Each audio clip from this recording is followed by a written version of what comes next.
You don't know what you need until you're in new rooms. I had no idea that I needed to become a time multiplier. I had no idea the time that people need to train, 5 times that amount. I had no idea that I was going to have to do deep, heavy lifting of understanding what my purpose is. I never knew any of that, and that had such a transformative effect in my life and my business until I got into that room. Welcome to the Jasmine Star Show, where we talk about business, mindset, marketing, and today we're going to be speaking specifically about how to optimize every experience for business growth. Now, if you happen to be watching the podcast on YouTube and you see that my face looks a little bit funny, I'm just going with it. You know, on Instagram, my algorithm serves me things I just don't need in my life. I love good skincare, and I was constantly being fed, the benefits of not just a facial, because I love facials. I get a facial every 6 weeks. Like, skincare is my jam. You know, before I go to bed, my husband will give me about a 45-minute heads up. He's like, hey, I'm going to be turning in for the night. And it's 45 minutes before, because he knows my nightly skincare routine is not for the faint of heart. Like, you guys, I am like massaging my face. I am doing like facial yoga. The balms that I have for my skin are next level. And so when I'm being served up these laser facials, I think to myself, where has this laser facial been all my life? So I tried this laser facial called Moxie, and let me tell you, bless it all, it was so painful. Like, oh my God. I was like, I think I'm going to quit. I think I'm going to quit. I'll just walk away right now. I didn't. I stuck it through, because your girl can do hard things in life and business. All of that to say, if my face looks like, I don't know, I got, really sunburnt while skiing in the Alps, let's just pretend that's the case. Or, I mean, literally the goggles that they had on the laser, I have a goggle tan along the side of my face. I've really cranked up the lights here in my home studio, because you want to know what? Nothing is going to get in the way of me recording this podcast today. Just like I hope for you, you're not going to allow anything to get in your way. Here we are talking about business growth, and we just spent the first 4 minutes talking about my skincare routine. Okay. Speaking of really inside and personal looks, I will tell you that in 2024, I dropped a podcast at the end of Q1 called Laying Bricks. And all I did was literally go through and explain everything I did the first quarter to build relationships, to build the business in the future. And the feedback we got was so great that I decided to do it again at the end of Q2. And lo and behold, the responses were even stronger. They came back with, hey, thank you so much for doing this second time. We like being able to clock what's going on, because there were things where I might have said in Q1, I met with this person, I'm not really sure why or what have you. And then in Q2, I said, you guys, that person that I met in Q1, I followed up with them and they opened this door for me unexpectedly.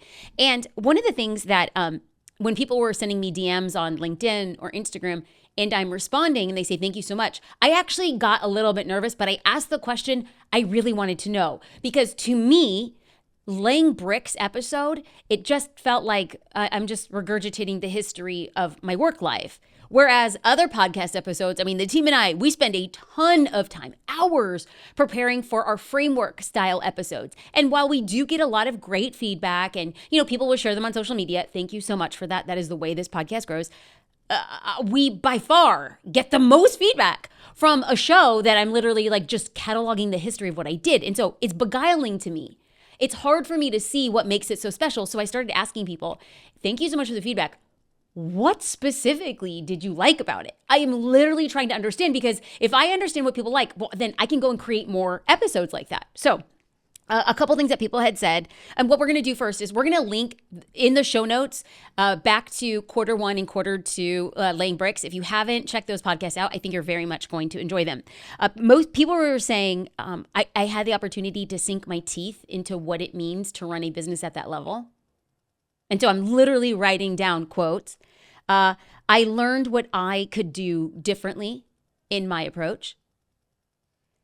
It's also the DMs that I'm getting are the most questions driven. People come back with very specific questions, which I thought was very empowering, because it's allowing me to think about future podcasts. And a lot of times what people said was, we want to understand why you think that way, which is a very cool question. And I'm working through on how to answer it. When people say, well, why do you think that way? It causes you to take a step back. And I'm like, I don't know why I think that way. It's just the way I do. But that has never been an answer to suffice. In fact, if somebody says, it's like that age old thing that your mom probably said, or maybe it was just my mom. What she said to me was like, I'm the mom, that's why. To which in my childhood mind, like that answer made no sense. Just because you're my mom, you get to make the rules. Like I needed a logical explanation as a child. And so I'm challenging you to challenge me. Why do I think that way? So as we go through this episode, what I wanted to do was use a few examples of things I did in the past that will hopefully open my mind and yours to why I think a certain way. And then I want you to start applying it to your business if it resonates. Okay. So, I'm going to start off by saying I am not making this podcast because I think I'm somebody special or I do things special. Not at all. I'm going to reframe this because at first I didn't want to make this podcast because I was like, well, it's not easy being a special snowflake. No, but the reframe for me was the way I think is different and the way that we all think is different. But what I think is the more we talk about how we look at things differently, the faster we're going to grow because we could see different vantage points. So as I created this episode, what I did was I journaled 4 events that had a positive impact in my life and what I did differently to maximize the investment. So 4 events that impacted my business and my life and what I did differently so that I would maximize that investment. Okay, so we're going to start off with the goal. The goal of this episode is that you start thinking differently about how you are going to maximize your business investments. Cool? Easy peasy. We're going to get, and it's going to follow a little bit of that same framework that we did for laying bricks. I'm literally just going to chronicle what I did in the past, and then we're going to start letting things rise to the top. Now, here's the thing. Now, before anybody thinks that this intention is just purely altruistic, it is. I want to help you. But what I have noticed is that I learn the most when I teach somebody else. And in fact, science proves that. If you want to learn more about what it is you do, teach somebody how to do it. And so in the process of me understanding why I think a certain way, when I'm able to teach it, and then you come back with feedback, challenges, questions, I can further define my overall objective and the pathology of why I do what I do. So the goal is to have you start thinking differently about maximizing your opportunities. Let's dive into event number 1. I'm going to start off by, immediately what came to the top was I had journaled a mastermind experience that I had invested with a gentleman by the name of Lewis Howes.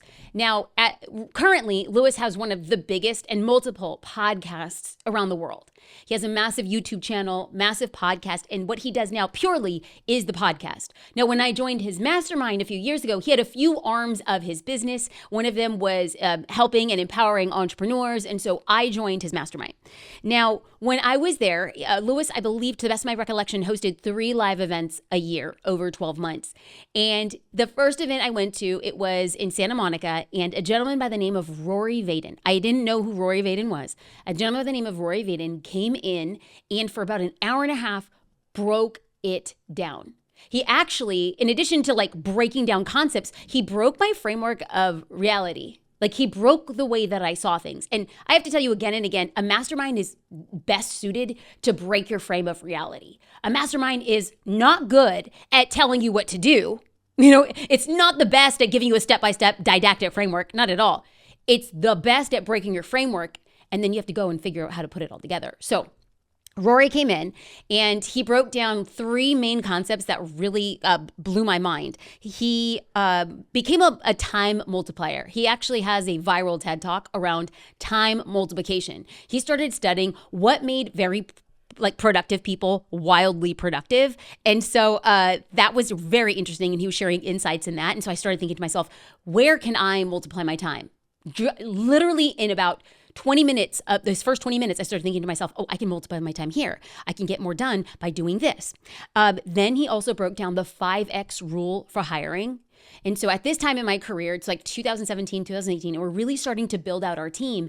And I felt myself very frustrated with the fact that I couldn't onboard and train people fast enough. And he said one thing that just really shifted the way that I saw things. He said, it's going to take somebody you hire 5 times the amount of time it takes you to do a current thing. So if it takes you an hour to write a newsletter, the person that you bring on, a creative director, a copywriter, well, it's going to likely take them 5 hours to write that newsletter. And then over time, what happens is the time begins to truncate. The more they become accustomed and the faster they learn those things, that time gets closer to what you were doing it at. But because you've been doing it for so long, you're just ahead of the curve that, of course, is taking you less time than the person you just hired. And so that framework helped me really be so much more gracious with myself and with the team that I'm onboarding. He also talked about a messaging framework. What is your message as a leader? What is your message as an entrepreneur? And he was so compelling. I mean, he went over all of these things in about a 90-minute session, and then we went into Q&A. And in the back of my mind, I lodged, I'm going to work with this guy. I don't know how. I don't know when time, budget will afford me that opportunity to, but I'm going to. And that was in 2017, 2018. And then I had the opportunity to fly to Nashville in 2023. And I met one-on-one with Rory Vaden. And it was for 2 days. We took the president and social curator, and I was working on messaging for rebranding Jasmine Star Brand, and Katie was working on remessaging for branding for social curator. And I have to tell you that one of the things he said that has stuck with me is he said, you are most powerfully positioned to serve a version of who you once were. You are most powerfully positioned to serve a version of you who you once were. Also, in addition to another speaker that I was introduced to at Lewis House's mastermind was a woman by the name of Erin Weed. But here's the crazy thing about her introduction was that she actually wasn't at the event. Lewis spoke so highly about how he had worked with her one-on-one to actually find a deeper purpose to his work.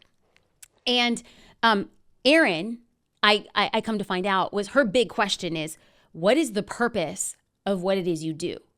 She says, when you clearly identify the purpose of what it is you do, you find different and powerful ways to continue pushing forward, to continue growing, to have less opportunities for burnout or overwhelm because it's anchored in purpose.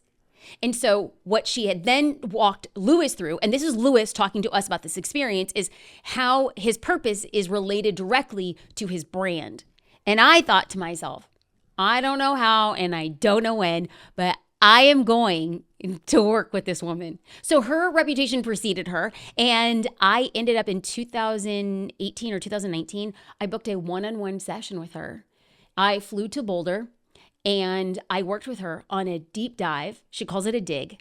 I worked with her and invested in a dig to figure out the deeper meaning of my purpose. By that point in time, I had already had 3 pretty significant career pivots, innovations, exploration, and I wanted to find the tie that binded them all together because once I understood that, it would empower me to continue to scale and change thereafter. And one of the things that she had said right when we had met was the following quote, when you're tired of the success you've achieved, what do you do next?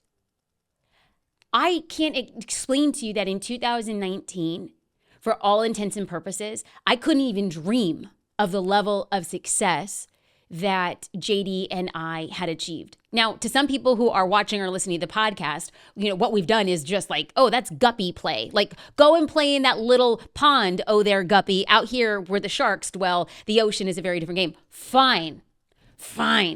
But considering that JD and I came from a lineage of polar bears, the fact that we could be a guppy in a pond is just mind-blowing, right? And so by this point in time, I almost was dealing with the weight or the embarrassment or the guilt of saying that a success I have achieved, I'm tired of. I want something different or I want something more. And so her big push is when you're tired of the success you've achieved, what do you do next? And she strongly believes that your purpose is the thing that drives you. Okay, so we're talking about maximizing your investments. Totally understand that. But I'm going to tell you now, I just explained event number 1 that really had a transformative effect around me learning how to maximize investments. So what's my biggest takeaway from event number 1? Number 1, look for ways to go deeper with highly specialized results. Now, if you notice in both of those situations, I went in Lewis's mastermind in 2017, 2018. I didn't invest with Aaron until 2019. I didn't invest with Rory until 2022. But what I'm doing is I'm collecting little tiny pieces of building blocks in the future that I think I'm going to use when I'm ready. And number 2, from the first event, my biggest takeaway on how to maximize results is you don't know what you need until you're in new rooms. I had no idea that I needed to become a time multiplier. I had no idea that I needed to give 5 times the amount of people, the time that people need to train, 5 times that amount. I had no idea that I was going to have to do deep, heavy lifting of understanding what my purpose is. I never knew any of that, and that had such a transformative effect in my life and my business until I got into that room. Now, I have great news because Rory has been on this podcast. I'm going to link to it in the show notes. He's amazing. And I invited Erin to fly out and be on my podcast. She flew from Boulder to Newport Beach for the day. An incredible podcast. She's going to be showing and walking you through a version of what I did in the dig, and she's going to be walking you through that process. It was transformative for me. I can't wait for her to share that. That is coming soon. Prepare your hearts. Okay, now let's talk about event number 2 of 4. The first one was the Lewis Howes Mastermind. The second one, you guys are probably tired of hearing me talk about this. It's the Vibe Leadership and Growth Accelerator. I know y'all are tired of me talking about this, but this is a mastermind program that's offered with VaynerMedia. Gary Vaynerchuk had this idea where he wants to get 5 CEOs and 5 CMOs for a total of 10 people to go through and talk about leadership and growth acceleration for their businesses. I decided to do it this year. It's their they call it their maiden voyage. The first time they ever do this, basically, the maiden voyage is AKA you're the guinea pig. I love it. I did a full recap of the very start of the program. I'm going to link to it in the show notes. People gave a lot of great feedback because we shared the tea on what it was like to hang out with Gary and hang out with his team and the things that I learned. Again, building blocks for the future. Okay, so I want to highlight something different that I didn't talk about this podcast, because on this podcast, we're talking about how to maximize that return on investment, right? How do we get a different result from maximizing our results? So I look at the Vive event in New York City different because I went in specifically looking for ways to improve my own mastermind. So this current offer, it's very much on the high end. It is $50,000 for 4 months, $50,000 for 4 months. And so when you look at the spectrum of growth accelerators and programs, it's definitely on the higher end. And I thought to myself, well, if they're stating the standard, what pieces can I take from this experience and apply it to my future mastermind? So here are the top 3 things that I am taking away. Touch points with team members for detailed feedback. So in my last mastermind, the story I was telling myself was that I needed to be like a beacon. I needed to be air traffic control for all feedback. And in this growth accelerator, that's nothing at all the case. The Vayner team is in there and they're answering questions with such specificity, and it's so powerful that I don't feel like it's lacking. I feel like it's even better. So the thing that I'm applying to my mastermind is my team is going to be in there and they're going to be able to give far better answers around specific topics. There's specific topics that are my domain that I'll absolutely be answering, but I'm not going to say, well, hold on, let me go and ask this person and have them give me feedback and then I'll go back in. No, hey, team member, hop in, give them what they need, tell them what they want. Number 2 is, I want to up-level the experience by getting sponsors for the event. Now I'm going to take a time out because this is just real life.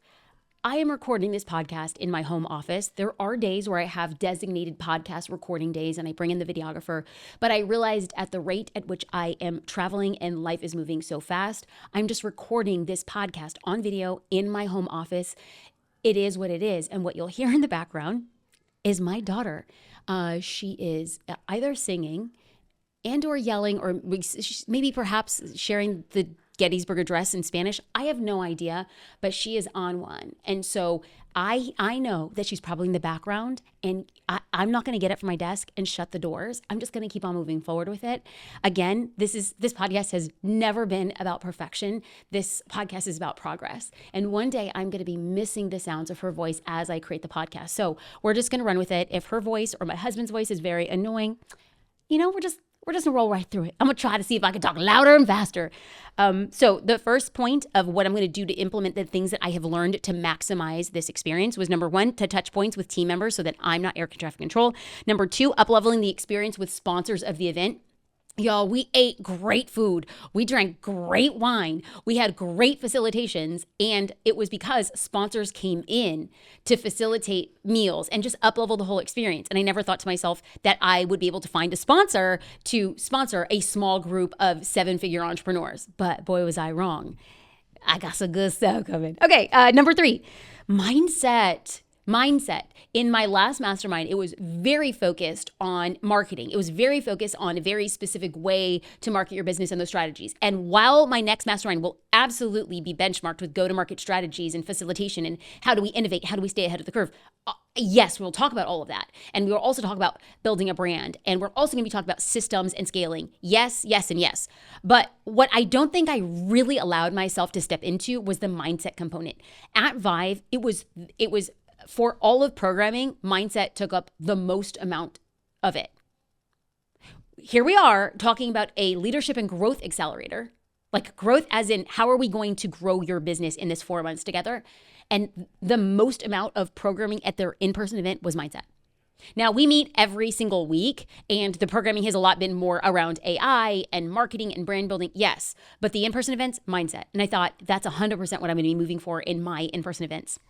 Now, I will say that the biggest feedback, I'm a big fan of feedback, and the culture that I created with my last mastermind was, hey, deal it to me straight. Like we don't know how to make this program better if you're not telling us exactly how you feel. So the biggest feedback that we got from the last mastermind, because after the live events, after the mastermind had concluded, I asked for follow-up. And number 1, at our live events, people wanted more time to chill and talk with each other. And, I was like, okay, our lunch break was 90 minutes and we had a cocktail hour and we had dinner. But what they wanted even more beyond that was more time for them just to talk. And I was so worried about they got to get the most out of it. But what they actually wanted was more time to talk with each other, brainstorm. And then the second thing is that they told us most specifically that the in-person events were the most valuable. Now, my last mastermind, I offered it for 6 months and we had 1 in-person event. My next mastermind, we're having 2 in-person events because they said that was the most valuable. Now, here's the crazy part. I'm a firm believer that in order to facilitate or make an offer, it's really good if you experience yourself. So here I am in the Vive Growth Accelerator. And when Andrea and James reached out to me, they said, okay, we're just doing a check-in. What would you like more of? Guess what I said? I would like more time to brainstorm and talk with our fellow members of the accelerator. And number 2, I would love if we had more time in person. The very thing that I was told as a host was the very thing I was saying as an attendee. So it just serves as double confirmation to really lean in to what I want as an experience and then what I want to provide as an experience. Hey, speaking of masterminds, I'm opening early applications for people on the wait list. If you want to join that wait list so that you are the first to know and you are very interested in snagging a seat, you can go to jasminestar.com. Now, my biggest takeaway from event number 2 was to look for ways to up-level your business offers by expanding what's possible. I never considered having sponsors for a very small, intimate event. I never considered bringing in facilitators that are specifically specialized in mindset. I never thought about bringing in specialists on our team who are gangbusters, they're ninjas in their specific field, to come in and start facilitating those conversations within the group. The second biggest takeaway from event number 2 was to put yourself in the shoes of your customer and experience things that you're providing. Not to put yourself in the shoes of your customer for your offer. You can't see the forest you can't see the forest for the trees when you're in your own offer. But when you go out of it and say, I offer something similar, oh, this is how I can make it better. So the biggest takeaway from event number 1 was to look for ways to go deeper with highly specialized resources and get specialized results. You don't know what you need until you're in new rooms. The second event really taught me to up-level my business offers by expanding what's possible and to put myself in the shoes of the customer by way of a different event. Let's get into event number 3. Remember, as the podcast focus, our podcast focus is doing things differently to maximize results. So I went into Lewis's mastermind and I ended up doing things differently by pegging who I wanted to work with in the future. I've gone into the Vive Accelerator looking for things differently because I want to scout the land on how I may be able to up level. How can I offer more things in a better way in my business to grow and scale? Now, event number 3 was James Wedmore's mastermind. Now, I want to say again, I don't think I'm special. I don't think I am unique. I do understand that I did, at least in this group, at this time, in this one moment, I did things differently. And I want to break down what happened. So during the mastermind, I noticed a similar theme with questions from a group of people. So his mastermind at the time, I believe it had like 25 people in it. And I started pegging certain people who were asking similar-ish questions to me. Not my exact question, but a similar question that maybe tapped around a similar pressure point. And so then what I did is, of the people who were asking similar questions, I just made a list in my notebook. And during the live events, I would go and I would have one-on-one conversations with people who were asking similar questions around similar pressure points as I was. And then I collected their answers, right? I was asking them more about their question. I collected their answers and then I synthesized what they and myself, what we were kind of sort of asking. Was there a common theme or was there a pattern what we were asking? And then I said, would you be willing to meet in person so we can brainstorm? Number 1, one-on-one conversations. Number 2, I asked questions and created follow-ups to be like, what is the common theme? And then number 3, would you be willing to work in person? And then I said, if I can get 5 of us around the same similar topic, we would be able to get an answer in a scaled way. So, who did I want to brainstorm with? Yes, I wanted to brainstorm with the 4 other people who kind of had the same pressure point I did, but I wanted it to be facilitated by who? I had nothing to lose. I was going to ask James. So I pitched James a meeting of 5 of us around a similar pressure point that we had in all of our businesses. Now, I want to be very clear. In a mastermind is never, a mastermind is hardly ever one-on-one. Now, you might have like a one-on-one conversation here and there, right? With Gary as part of Vive, you get one 15-minute one-on-one. And with James, it was never denoted one-on-one. But what I thought, I'd be like, this would be a value add for him because it was going to be a 5-on-1. And I wanted for us to be able to work as a group, him kind of sort of guiding us being able to pull different answers, find a way to scale, and then we all brainstormed. But here was how I believed I pitched the value add to James.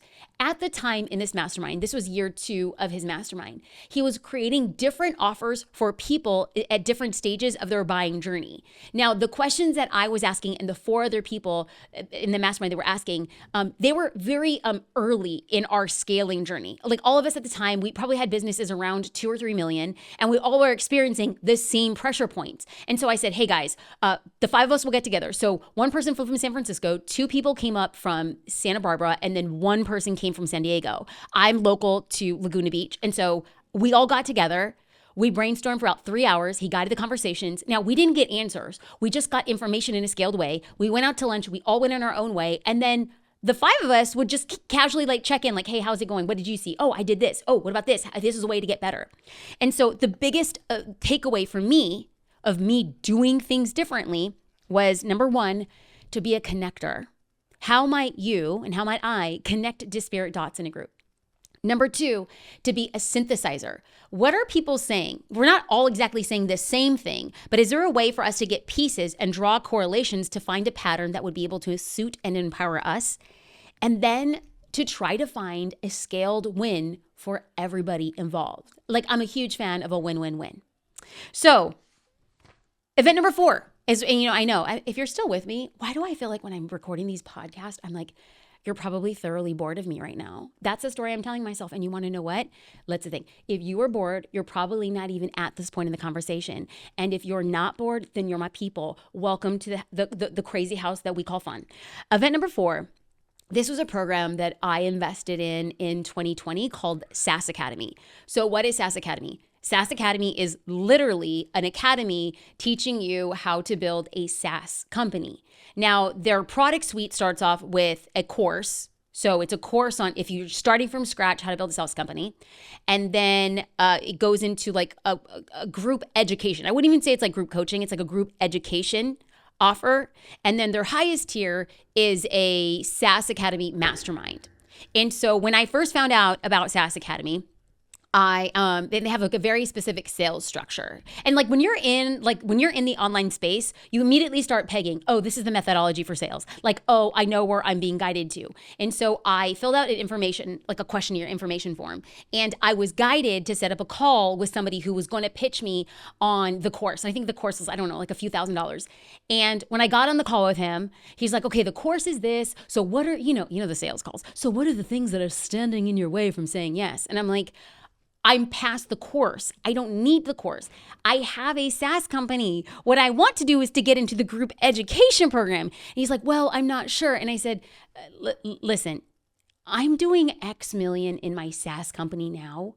I think I can afford a group education program. And he's like, oh, you know what? Let's set you up with a different sales call. I got on a different sales call at a later point in time. I was pitched into the program and I said, hey, I know you're going to go through the pitch. I know you're going to do all that. Let's just save some time. I know I want into the program. I don't need to know the expectations. I've done enough homework. Where can I send my credit card? That was as fast as the sales call was. Okay. So that's what SAS Academy is. I will say that, I had no idea what I was doing when I was building a SaaS company. I am talking about like a -1 out of 10.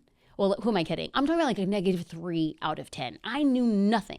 So getting into this program, I thought to myself, it was a considerable investment and I was going to make the most of it. So let me walk you through how you get onboarded into this program. Now, this program it's different. It is for a higher level entrepreneur. I mean, most of the people in the program are doing high 6, 7 figures in their SaaS offering. So this is the way that it looks. You sign up, you get into the educational program. Now, what they want is they meet with you. You're assigned, not like a coach, a guide, right? So you're met with this guide, and then you go to the guide, and then you say, here's our pressure points. Now, every SaaS founder has a different pressure point. Most SaaS founders, they have some sort of technical background, and so they know the product's strong, and they're still trying to find product market fit. They don't know how to market it. They know how to get lead generation. And in my case, it was the complete opposite.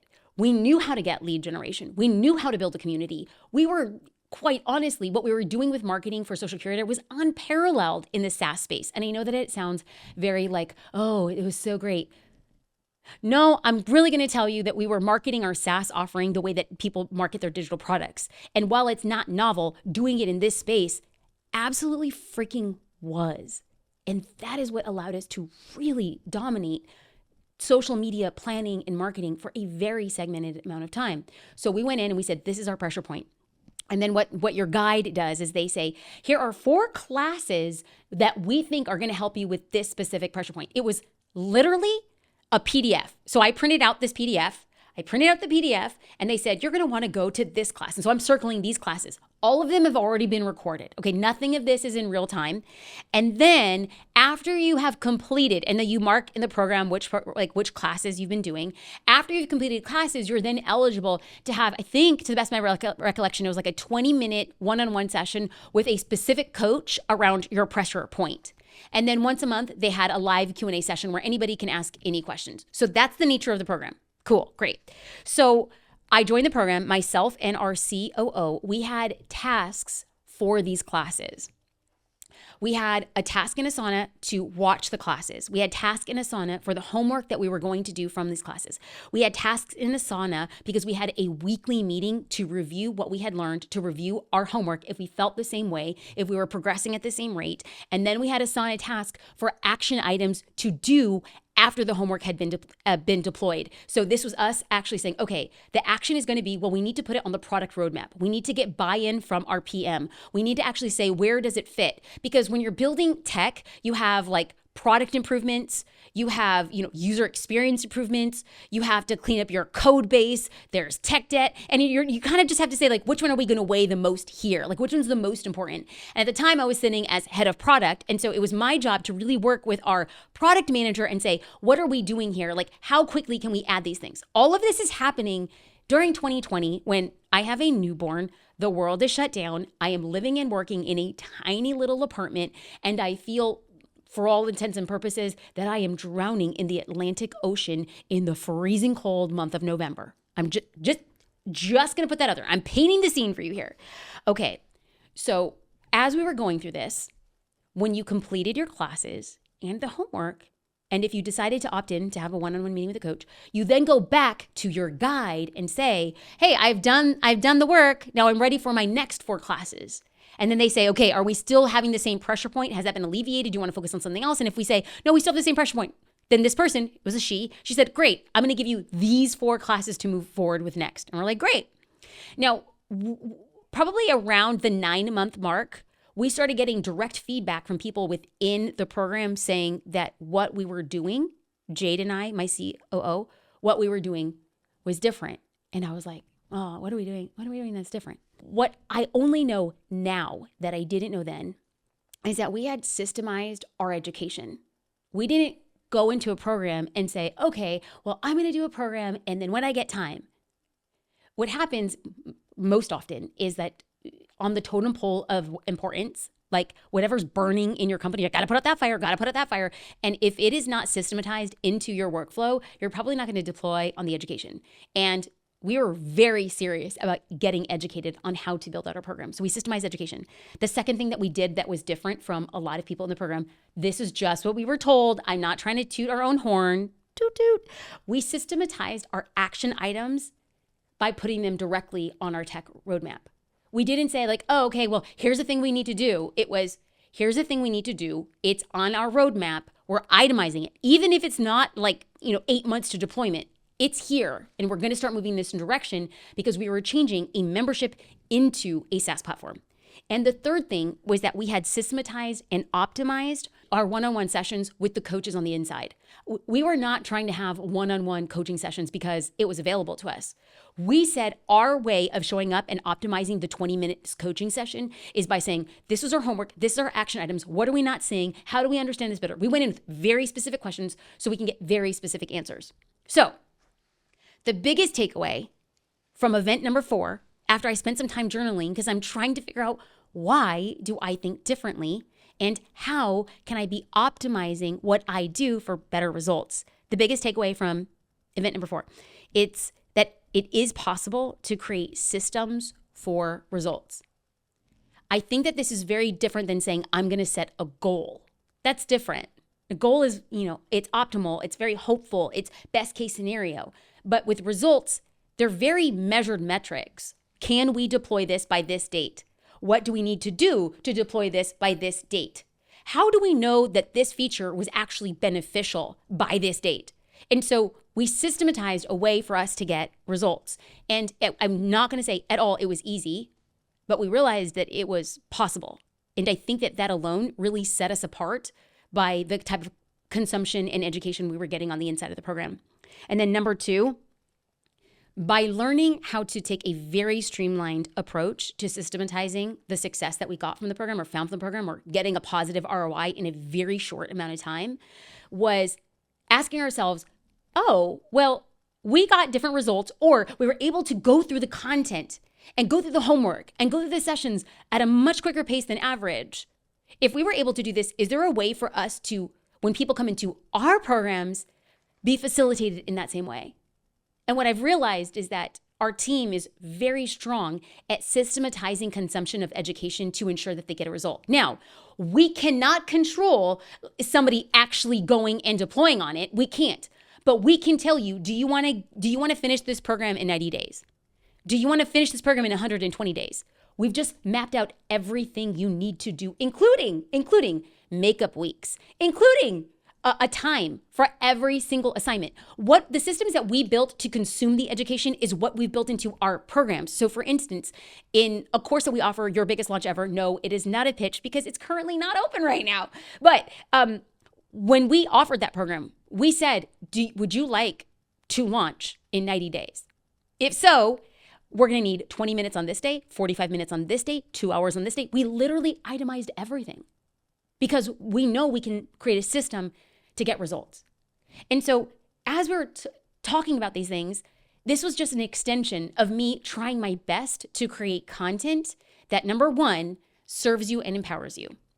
Number two, allows me to better understand my own way of doing things. Because if enough people say, hey, what you're doing is different, it's causing me to look and be like, wow, maybe it is different. And if I were to believe that our approach was different, and I didn't until you, oh glorious podcast friend that you are, thank you, I started dissecting, what am I doing? Why am I doing it? If you have feedback on what you have seen, I can't see the forest for the trees. It's my life, it's my brain. If you have feedback, if you have questions, if you've liked this episode, shoot me a DM. If you are interested and eligible to be a part of my mastermind, jasminestar.com/mastermind, let's go and build these systems. Let's get these results. What an honor and a privilege to create this podcast episode for you, me and my rather sunburned, laser burned face. Appreciate you. Thank you 1,000 times over for listening to The Jasmine Star Show.